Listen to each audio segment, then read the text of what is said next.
BJP weak ಆಗಿದೆ ಅಲ್ಲ, ಎಲ್ಲೆಲ್ಲಿ ವೀಕ್ ಆಗಿದೆ. ಕಳೆದ ಬಾರಿ ಚುನಾವಣೆ ನಡೆದಾಗ ಅವಾಗ ಇನ್ನೂ ವೀಕ್ ಅಂತ ತಿಳ್ಕೊಂಡಿದ್ರು. ಅವಾಗ ನಮ್ಮ ಸರ್ಕಾರ ಏನಿರಲಿಲ್ಲ. ಮಾಧ್ಯಮದಲ್ಲೆಲ್ಲ ಬಂದಿದ್ದು ನಮಗೆ 18-19 ಸೀಟ್ ಮೇಲೆ ಒಂದು ಸೀಟನ್ನು ಎಕ್ಸ್ಟ್ರಾ ಕೊಡ್ಲಿಲ್ಲ. ನೀವು ಯಾರನ್ನು ಕೂಡ ನೀವು ಕೊಟ್ಟಿಲ್ಲ ಅಂದ್ರೆ ಸರ್ವೆ ಕೊಟ್ಟಿಲ್ಲ, ನಿಮ್ದಲ್ಲ, ಸರ್ವೆ ಅವ್ರು ಕೊಟ್ಟಿಲ್ಲ. 25 ಸೀಟ್ಸ್ ಗೆದ್ರಿ. ಕಾಂಗ್ರೆಸ್ಗೆ ಪಾಪ ಒಂದೇ ಒಂದು ಸೀಟು ದೊರಕಿದ್ದು, ಒಂದೇ ಒಂದು ಸೀಟು. ಈ ಸರಿ ಅದೂ ಇಲ್ಲ. ಹೃದಯವಂತ ಮಂಜುನಾಥ್, ಡಾಕ್ಟರ್ ಮಂಜುನಾಥ್, ಹೃದಯವಂತ ಡಾಕ್ಟರ್ ಮಂಜುನಾಥ್ ಬಂದಿರೋದ್ರಿಂದ ಹೃದಯ ಇಲ್ಲದ ಡಿ.ಕೆ. ಸುರೇಶ್ ಅವರು ಕಾಣೆ ಆಗ್ತಾರೆ. ಹೃದಯವಂತ ಬಂದಾಗ ಹೃದಯ ಇಲ್ಲದ ಕಟುಕರು ಕಾಣೆ ಆಗೇಬೇಕು. ಆದ್ರಿಂದ ಕರ್ನಾಟಕದಲ್ಲಿ ಈ ಬಾರಿನೂ ಕೂಡ ಎಲ್ಲೂ ಮೈನಸ್ ಅನ್ನೋ ಪ್ರಶ್ನೆನೇ ಇಲ್ಲ. ಎಲ್ಲ ಕಡೆನೂ ಈ ಸರಿ ಪ್ಲಸ್.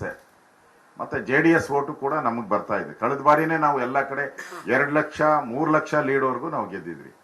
ಈ JDS ಓಟು ಕೂಡ ನಮ್ಮ ಜೊತೆ ಸೇರೋದ್ರಿಂದ ಈ ಸರಿ ಇನ್ನೂ ದೊಡ್ಡ ಅಂತರದಲ್ಲಿ ನಾವು ಗೆಲ್ಲೋ ಅಂಥದ್ದು ಸಾಧ್ಯ ಆಗುತ್ತೆ. ಆ ರೀತಿಯ ವಾತಾವರಣ ಕರ್ನಾಟಕದಲ್ಲಿ ಇದೆ. 28ಕ್ಕೆ 28 ಗೆಲ್ಲಬೇಕು ಅನ್ನೋ ಒಂದು ಛಲದೊಂದಿಗೆ ನಾವೆಲ್ಲ ಚುನಾವಣಾ ಪ್ರಚಾರದಲ್ಲಿ ಪಾಲ್ಗೊಂಡಿದ್ದೀರಿ. ಧನ್ಯವಾದಗಳು. ಕ್ಯಾಪ್ಟನ್ ಅರ್ಜುನ್ ಕೊಂದಿದ್ದು ಯಾರು? ಅವ್ರ ನರೇಟಿವ್ ಎಲ್ಲಿ ತಂದಿಟ್ಟಿದ್ದಾರೆ ಅಂತಂದ್ರೆ ಸಂಪತ್ತನ್ನ ಹಂಚಿಬಿಡೋದು ಅಂತ. ಇದು ಸ್ಟುಡಿಯೋ ಟಿಪ್ಪು ಜಯಂತಿ ಮಾಡಕ್ಕೆ ಅವ್ರಿಗೆ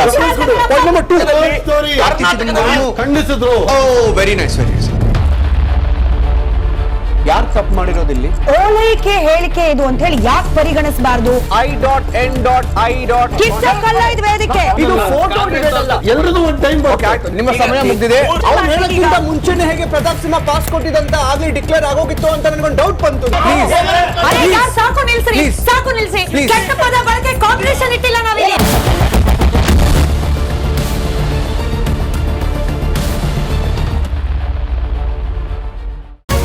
ರಿಪಬ್ಲಿಕ್ ವರ್ಲ್ಡ್ ಆಪ್ ಇದು ಕೇವಲ ಅಪ್ಲಿಕೇಶನ್ ಅಲ್ಲ, ಸಮಗ್ರ ಸುದ್ದಿಗಳ ಸಂಪರ್ಕ ಮಾರ್ಗಕ್ಕೆ ಕ್ರಾಂತಿಕಾರಿ ಬದಲಾವಣೆ.